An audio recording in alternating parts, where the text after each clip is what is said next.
కరీంనగర్ శివారు ప్రాంతం రక్తమోడింది. ఉజ్వల భవిష్యత్తున్న మెడికో విద్యార్థి రోడ్డు ప్రమాదంలో మృత్యువాత చెందాడు. ప్రతిమా మెడికల్ కాలేజీకి సంబంధించిన 5 విద్యార్థులు రాహుల్ రెడ్డి, వినయ్, పృథ్వీరాజ్, అదేవిధంగా ఇంకొక పృథ్వీరాజ్, మరోవిధంగా సాయినాథ్ అనే 5 ఫ్రెండ్స్ కాలేజీ ముగించుకున్న తర్వాత ఇటు చామనపల్లి మీదుగా చెలిమెడ ఆనందరావు దగ్గర గల ఒక దాబాకు వెళ్ళి రాత్రి సమయంలో డిన్నర్ చేశారు. డిన్నర్ ముగించుకుని తర్వాత తిరిగి వస్తున్న క్రమంలో అర్ధరాత్రి 12 గంటల ప్రాంతంలో చామనపల్లి మూలమలుపు వద్ద ఘోర రోడ్డు ప్రమాదం జరిగింది. మనం చూడొచ్చు, విజువల్స్లో కూడా చాలా స్పష్టంగా మా వీడియో జర్నలిస్టు శేఖర్ మీకు కళ్ళకు కట్టినట్టు చూపెడుతున్నాడు. చామనపల్లి మూలమలుపు వద్ద వాళ్ళు డిన్నర్ ముగించుకొని తిరిగి వస్తున్న ఫ్రెండ్స్ 5 కలిసి వాళ్ళు ఒక ఎక్స్యూవీ కారులో వస్తున్నారు. అయితే అర్ధరాత్రి 12 గంటల సమయంలో వారు ఆదమరిచి స్పీడ్గా వచ్చి ఈ యొక్క చెట్టును ఢీకొట్టాడు. వెంటనే ఈ చెట్టు కూడా మొత్తం కూకటి వేలతో సహా పెకిలించి కింద పడిపోయింది. దీంతో ఆ కారు ఇక్కడ నుండి ఎగిరిపడి అంత దూరంలో పడిపోయింది. అయితే ఈ కారు మొత్తం కింద పడిన వెంటనే అందులో ఉన్న రాహుల్ రెడ్డి మాత్రం అక్కడికక్కడే మృతి చెందాడు. మొత్తానికి ఇక్కడ మనకు విజువల్స్లో కూడా ఆ బ్లడ్ మొత్తం కనిపిస్తున్న దృశ్యాలు కూడా చూస్తున్నాం.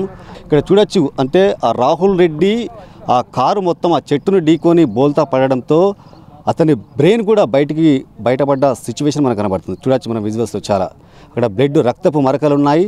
అదేవిధంగా అతని బ్రెయిన్ కూడా బయటపడింది. దీంతో రాహుల్ రెడ్డి అనే వ్యక్తి అక్కడికక్కడే మృతి చెందారు. ఈ యొక్క కారు కూడా మొత్తం నుజ్జునుజ్జైన పరిస్థితి నెలకొంది. ఎక్కడి గ్లాసెస్ అక్కడ బ్రేకప్ అయ్యాయి. దీనికి ముందున్న ఒక నెంబర్ ప్లేట్ కూడా ఆ చెట్టుకు ఢీకొనడంతో ఆ చెట్టు మొదట్లోనే అది ఇరుక్కుపోయింది. దీంతో అక్కడి నుంచి వెళ్ళి ఒకేసారిగా లేచి బోల్తా పడింది. బోల్తా పడిన వెంటనే రాహుల్ రెడ్డి అందులో ఇరుక్కొని అందులోనే మృతి చెందాడు.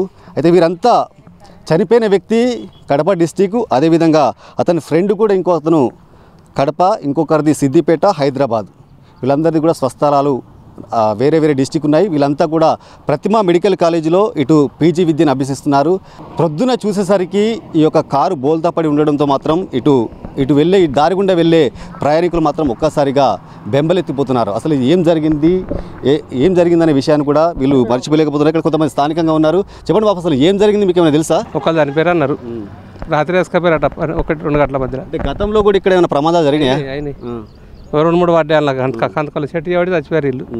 అంటే అప్పుడు ఏమైనా మృత్యువాద ఎవరైనా చనిపోయిన సందర్భాలు ఉన్నాయా?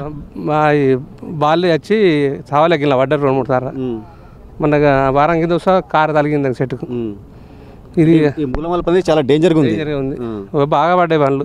11 గంటలకు వాళ్ళు ఎక్కడికి వెళ్తారో మరి ఎట్లా వస్తారో తెలియదు, కానీ బండి బాగా స్పీడ్ ఉన్నది. ఆ బండి కట్టగాక చెట్టుకేసి గుద్ది కింద పడిపోయారు. స్పాట్ ఒక ఆయన చచ్చిపోయిండు. అన్నీ ఇంకొక ఆయన తీసుకుపోయారట హాస్పిటల్. అలా ప్రతిమల ఎత్తారట వాళ్ళు. మరి వాళ్ళు డాక్టర్లా వాళ్ళు ఏమన్నా ఇవ్వాలనేది మనకు తెలియదు. వాళ్ళకి మెదడు యుతల పడ్డది. ఎంతమంది? 5 ఉన్నారు అలా. మాకు రాత్రి తెలిసినాక మేము తెల్లరంగా వచ్చినాం. పొలం కాడికి వచ్చే వరకు బండి ఇక్కడ ఉన్నది. రాత్రి ఒక ఆయన చచ్చిపోయాడు, ఇంకొక ఆయన సీరియస్ ఉన్నాడు అని అన్నారు. మరి 3 మంచిగానే ఉన్నారట. అయితే స్పాట్ అయింది. ఇక్కడ స్థానికంగా ఉండే ప్రజలు కూడా చెప్తున్నారు, ఇక్కడ ఆల్రెడీ ఇప్పటికే గత వారం నుంచి 10 రోజుల వ్యవధిలో ఇప్పటికే 2 ప్రమాదాలు జరిగాయి. అప్పుడు మాత్రం ఎలాంటి ప్రాణ నష్టం జరగలేదు. కానీ ఇప్పుడు మాత్రం అర్ధరాత్రి సమయంలో వాళ్ళు ఓవర్ స్పీడ్గా రావడంతోనే ఈ ప్రమాదం జరిగింది. ఆ చెట్టును ఢీకొని ఆ కారు బోల్తా పడడంతో మాత్రం రాహుల్ రెడ్డి అనే వ్యక్తి అక్కడికక్కడే మృతి చెందాడు. వాళ్ళ కుటుంబ సభ్యులకు కూడా సమాచారం ఇచ్చారు. మొత్తానికైతే కుటుంబ సభ్యుల రోదల్లో మిన్నంటాయి. అయితే సమాచారం అందుకున్న రూరల్ పోలీసులు ఇక్కడికి వచ్చి ఆ డెడ్ బాడీని రికవర్ చేసుకుని అతని పోస్టుమార్టం నిమిత్తం ప్రభుత్వ ఆసుపత్రికి పంచనామా నిమిత్తం తరలించారు. ఇప్పటికైతే ఈ కారు మాత్రం ఇక్కడనే ఉంది. పంచనామా అనంతరం ఈ కారుని ఇక్కడ నుంచి షిఫ్ట్ చేసే సిచ్యువేషన్ కూడా నెలకొంది. వీడియో జర్నలిస్టు శేఖర్తో శ్రీనివాస్, మైత్రి ఛానల్, చామనపల్లి నుండి.